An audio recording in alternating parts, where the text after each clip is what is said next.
கர்த்தருடைய பரிசுத்த நாமத்திற்கு மகிமை உண்டாவதாக. சில நம்ம எல்லாருக்குள்ளே மனசு இருக்கு இல்லையா? அந்த மனசை பத்தி பைபிள்ல என்ன வசனம் சொல்லியிருக்கு? நீங்க அதை கொஞ்சம் சொல்ல பார்க்கலாம். கண்டிப்பா சொல்றேங்க. ரோமர் 12ஆம் அதிகாரம் 2ஆம் வசனம். உங்கள் மனம் புதிதாகிறதினாலே மறுரூபமாகுங்கள். ஆமென். பிரியமானவர்களே, நம்முடைய மனம், இருதயம், ஆத்துமா, அதைத்தான் மனம் என்று சொல்லுகிறோம். நம்முடைய மனசு புதுசா இருக்கணும். எப்போ புதுசா இருக்கும் தெரியுங்களா? காலைதோறும் அது புதிதாக இருக்கும். வேதவசனம் சொல்கிறது, நாம் நிர்மூலமாகாதிருக்கிறது கர்த்தருடைய கிருபையே, அவருடைய இரக்கங்களுக்கு முடிவில்லை, அவைகள் காலைதோறும் புதியவைகள் என்று வேதம் சொல்கிறது. பிரியமானவர்களே, அப்போ நாம் இரவெல்லாம் வெளியே போயிட்டு வந்து தூங்குறோம், எந்திரிக்கிறோம். காலையில் எழுந்த உடனே நம்முடைய மனசு புதிதாகிறது.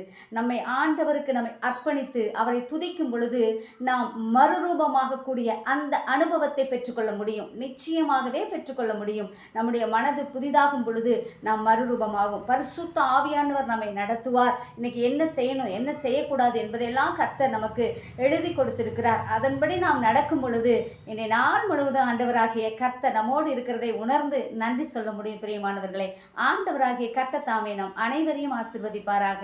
ஆமென். கர்த்தருக்கு ஸ்தோத்திரம். தேவனுக்கு மகிமை உண்டாவதாக. ஆமென்.